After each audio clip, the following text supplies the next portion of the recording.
BJP ने पूरी ताकत झोंक दी है। प्रधानमंत्री रोड शो कर रहे हैं मुंबई में। आज शिवाजी पार्क पर प्रधानमंत्री, राज ठाकरे, इन सबकी रैली वहां पर उनके घर में भी जाएंगे,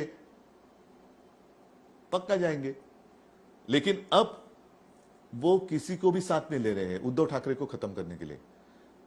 अभी आज जिनके साथ वो मीटिंग करेंगे वो जैन लोगों को क्या जवाब देंगे, उत्तर भारतीयों को क्या जवाब देंगे? आप राज ठाकरे की बात कर रहे हैं? नहीं, मैं जनरल बात कर रहा हूं। जो भी साथी वो साथ ले रहे हैं तो उत्तर भारतीयों को वो जवाब क्या देंगे और जैन लोगों को वो जवाब क्या देंगे, वो उन्हीं को पूछो। उद्धव जी, आप मुख्यमंत्री भी रह चुके हैं। आपके मुख्यमंत्री पद की कारकिर्द को लेकर भी काफी सवाल बीजेपी उठा रही है। उनका कहना था कि आप घर बैठ के सिर्फ काम करते थे, आप बाहर नहीं निकलते थे। एकनाथ शिंदे का जो पोर्टफोलियो था उसमें आपने दखलंदाजी कर देना शुरू कर दिया। आपके बेटे को मुख्यमंत्री बनाने का सपना देखकर आप यहां पर मुख्यमंत्री बने। इसके लिए आपकी मुख्यमंत्री पद की कुर्सी और पार्टी आपसे छीन गई। ये कौन कर रहा है? ये प्रधानमंत्री ने भी कहा, ये बीजेपी के नेताओं ने अपने भाषणों में कहा, आपके खिलाफ ये प्रचार भी यहां पर किया। ठीक है, स्वयं प्रधानमंत्री तीसरी बार दुल्हा बनने जा रहे हैं, उसका उत्तर क्या है उनके पास? मुझे अगर मेरे बेटे को मुख्यमंत्री बनाना था या बनाना है, ठीक है, वो सही या गलत बाद में देखेंगे। लेकिन आप खुद दुल्हा बनकर कितनी बार चढ़ोगे? ज्याला मराठीत बोल्यावरती चढणं म्हणतात, तो कितनी बार आप दुल्हा बनोगे? और इसके बावजूद राजनीति में आपको संतानें नहीं हो रही है, आप हमारी संतान चुरा रहे हो। तो मैं घर बैठकर मैंने काम किया, लेकिन महाराष्ट्र बचाया मैंने।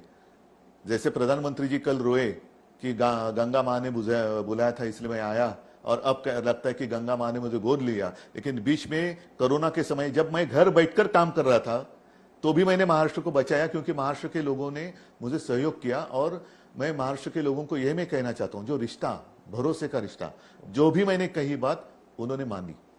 और गंगा में लाशें बह रही थी, तो आप घर के बाहर घूम रहे थे ना, तो लाशें क्यों बह रही थी? गुजरात में तो जैसे मैदान में पूरा चिता लग गई थी, शमशान घाट बन गया था पूरे मैदान का, तो आप घूम रहे थे ना बाहर। तो ऐसी स्थिति क्यों हुई उत्तर प्रदेश और गुजरात की? महाराष्ट्र में ऐसे नहीं मैंने होने दिया। भले मैं घर में बैठकर तो घर में बैठकर, लेकिन जो भी कुछ मैंने किया, इसलिए मुझे एक सुख की बात है, समाधान की बात है।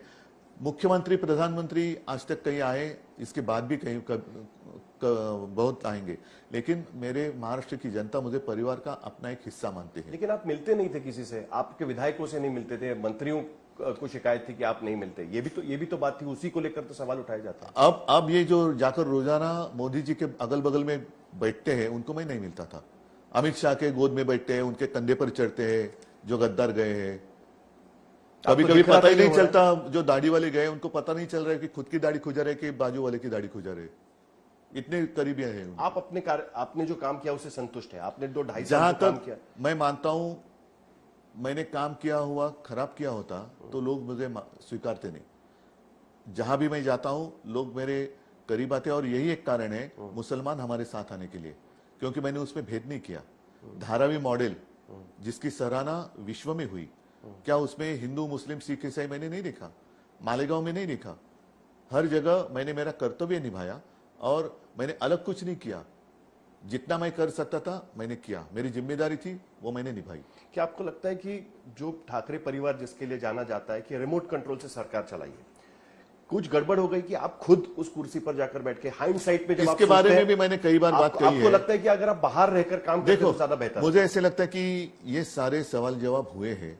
आज के दिन जो चुनाव होने जा रहा है, महंगाई पर बात क्यों नहीं हो रही है? बेरोजगारी पर बात क्यों नहीं हो रही है? महिलाओं के अत्याचार के ऊपर बात क्यों नहीं हो रही है?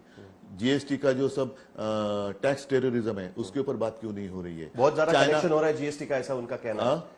बहुत कलेक्शन जोर जबरदस्ती कर रहे हैं। जरा कुछ इधर उधर हो गया तो जो भी है उसको जेल में डालते हैं। और सबसे बड़ी बात है जो संघ राज्य की बात है, उसको तोड़ा मरोड़ा जा रहा है। आज देश के सामने जो एक संकट दिखाई दे रहा है वो तानाशाही का दिखाई दे रहा है।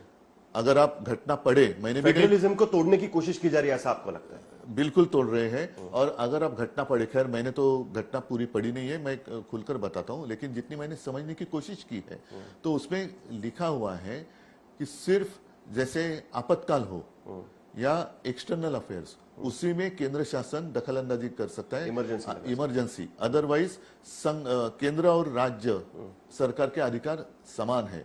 तो आपने ईडी, इनकम टैक्स, सीबीआई सब आपके हाथों में लिया, क्यों राज्य के हाथ में नहीं है? जो संघ राज्य बाबा साहब आम्बेडकर ने दिया हुआ संविधान है वो आप तोड़ रहे हैं। पूरी शक्ति जो है, मतलब एक ये थी ना एडवर्टाइजमेंट, कर लो दुनिया मुट्ठी में, तो कर लो पूरा देश अपनी मुट्ठी में। तो ये तानाशाही कर रहे हैं और आपको गुमराह करने के लिए इससे भटकाया जा रहा है। तो ये सबसे बड़ी बात है कि आपने 2 करोड़ रोजगार का प्रॉमिस किया था, क्यों नहीं हुआ? अभी विदर्भ में चुनाव हो गए। दुख की बात यह है कि चुनाव के बाद विदर्भ में लगभग 200-250 किसानों ने आत्महत्या की है, जो अभी आंकड़े आए हुए हैं। तो कौन है उनका, ये कौन है, आधार कौन है? प्रधानमंत्री जा रहे। परसों प्रधानमंत्री के मीटिंग में वहां के जो प्याज के किसान है उन्होंने कहा, ये कह रहे थे हिंदू मुस्लिम, तो वो खड़ा होकर कहा कि प्याज के ऊपर बोलो। तो आप प्रधानमंत्री की नजर देखो कैसी है। ये प्रधानमंत्री की नजर नहीं होती, कितनी एकदम क्रूरता से वो देख रहे हैं। और फिर उन्होंने क्या किया शुरू, भारत माता की जय, जय श्री राम। अरे जय श्री राम बोलो, लेकिन जय श्री राम बोलने के बाद राम राज्य कहाँ है? और उस किसान को जोर जबरदस्ती बाहर लेके गए और ये लगे रहे भारत माता की जय। जो संविधान में बदल किए गए उसी की वजह से 370 हटा। उनका दावा है कि हमारा ये काम है, 370 नहीं हटाया, जो हमने वादा किया था, गलत बात कर रहे हैं। हमने राम मंदिर बना के दिखाया। उन्होंने राम मंदिर नहीं बनाया। हम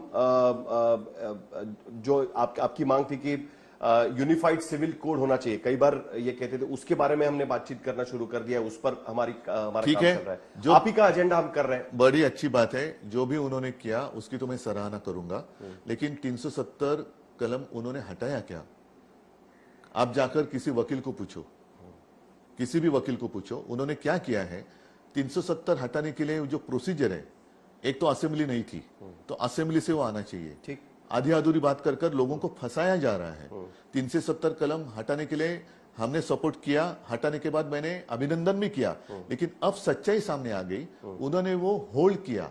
370B जो है, ये मैंने किसी वकील साहब ने मुझे कहा, आसिम सरोदे जी ने कहा, तो उन्होंने क्या किया, वो होल्ड किया। होल्ड करने का मतलब क्या है कि लाइट चल रहा है, आपने बल्ब नहीं निकाला, उसका बटन बंद किया है, तो बटन ऑन कर सकते हैं। और उसका परिणाम ऐसे हुआ कि कश्मीर में जो बाहर के लोग जमीन नहीं ले सकते थे, वो तो एक मिल गया उनको, वो अच्छी बात है। लेकिन जो जानकारी मिल रही है, सबसे ज्यादा उसका लाभार्थी अदानी है। और उन्होंने जो जमीन ली है वहां लिथियम के काफी सारे ये है, तो वो लिथियम के लिए उन्होंने वो अदानी के लिए 370B को होल्ड किया है। ऐसी जानकारी वकील साहब ने मुझे दी है, तो आप जानकारी ले लो।